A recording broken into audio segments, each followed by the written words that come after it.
Finally, Botswana. Come and enjoy the journey where we take you from East London through the bulk of Botswana, where wild animals and bird life rules the surroundings, but leaving room for plenty of action, testing even the bravest out there.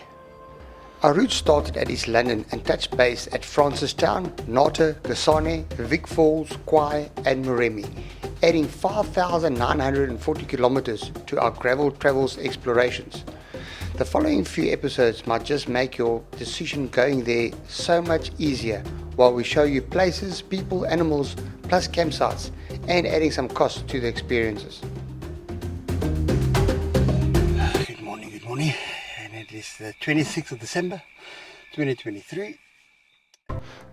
But first, let's get the tarmac out the way.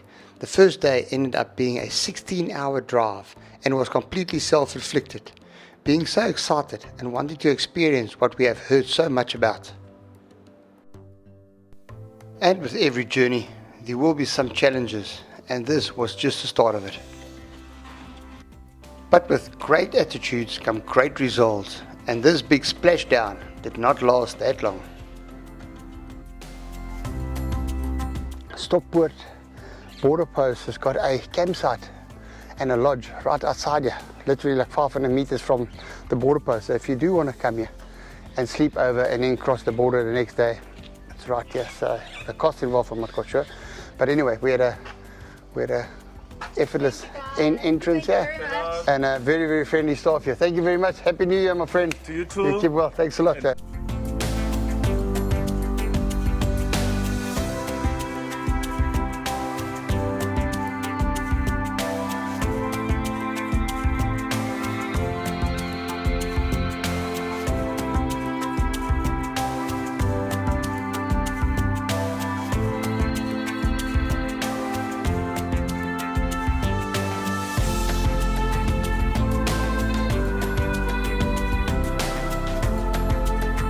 Hold the Botswana site. We've got foot and mouth disease purposes.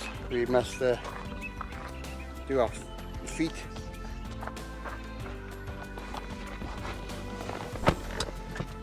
Keeping in mind it's the 26th, which is a public holiday, and I can tell you what, the staff is extremely friendly here. You take note here when you do get to the border at Botswana, do make sure you have got 260 pullers, not rand, because they do not accept it. They were offline. So if you do come in by the smaller border posts, which is it's quicker and they're very, very friendly, but their card machine was down, so we were here for probably about 20 minutes here. Camp Itumela, here we go.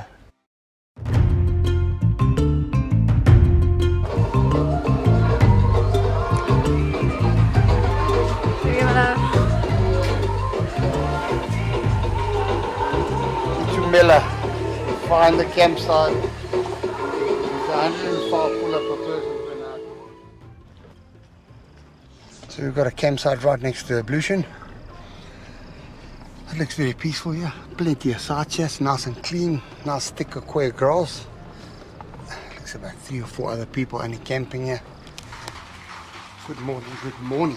So, and a good morning it is indeed. We find ourselves at Itumela in Palape, first morning in Botswana, and like the rain gods predicted, it's going to open up. This is what it looks like. We woke up, beautiful rain against the tent, but again, you didn't get wet at all, which was great. You can smell this earth. The missus even said last night before we went to bed, you can smell the nutrients in this earth. Look at this thing. So a lot of the places we come across and what we're following, trying to put into our overland GPS, comes out of a book we bought at Outdoor Warehouse called Botswana Self-Drive Guide Edition 2. They are in association with Tracks for Africa. We came into the border with no food, pretty much nothing, no meat and nothing, just to avoid the complications of things being taken away. And one of the places is Bosveld Meats, And this is the restaurant. This is the place we found as per the GPS. It looks like it's called Botswana-Rainy, so it looks quite cool. And cool it was indeed. Great meat, awesome biltong, and very well priced. Plenty of vacuum-packed pre-cut meat, steaks, chops, stews, and more. You can also place an order online, and they will pre-pack it and box it ready for you when you arrive.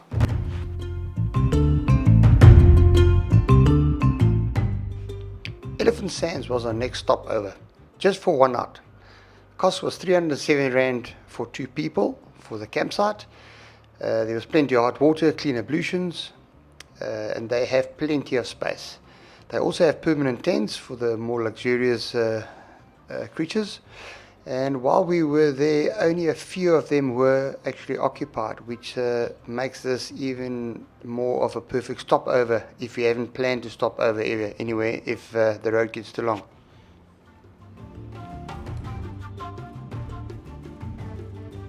So from what I understand, that is the ablution block there, and we can choose any side. There's one of the little entrances here from the side, getting into Elephant Sands. Unfortunately, we've had a bit of bad luck with the weather being the way it is. They say the elephants don't come and frequent the place. Nevertheless, this is us in Botswana, Elephant Sands. So what are we having here? Well, you are having an Old Bull Irish Stout, and it is named after the stereotypical old bull found throughout the Okavango Delta that is mature and has no boundaries. I think that describes you.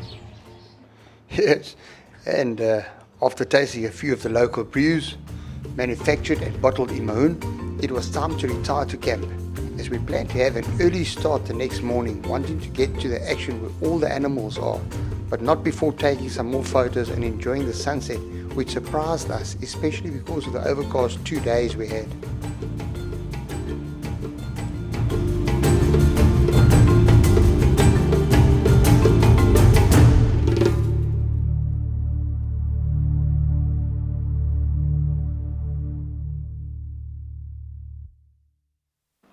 Waking up early as planned, we took on once again some tarmac and finally saw our first wild elephant. Not finding a campsite available at Sinyante, a campsite just before Kasane, we opted to drive on and check out Chobe Safari Lodge, not to stay over, but just to get ourselves organized for a boat trip on the Chobe River and also book a tour crossing over to Zimbabwe to explore Vic Falls. Kasane is about a 2.5 hour drive from Elephant Sands, but this was just a stopover. We wanted to bush camp at Chobe River. And we are at the Sududu gate, and we will be aiming to get to Ihaha. We can't phone him, we can't get hold of him to see if there's space. So what we'll be doing is just take a drive. It's about 1.5 hours from here. Fees were 525 pullahs for the 2 of us in the vehicle, and I paid another 200 pullah. You had to pay cash for the map, but the map is really informative. Goes straight down to Mahun through the park, which you can do as well. But enough said. This is what we came here for, and Chobe delivered.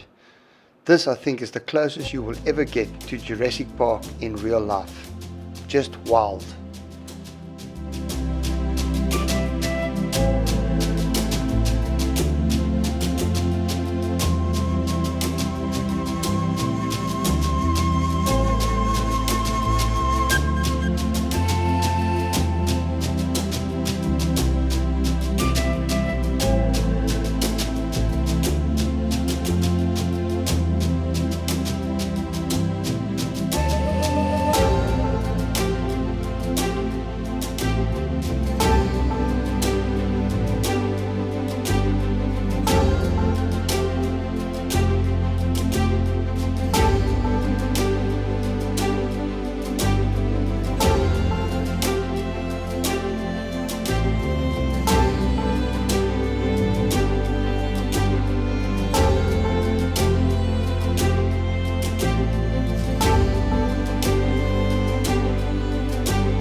finally arrived and we are at Camp 7. So we are no more than 50 meters away from the Chobe river itself.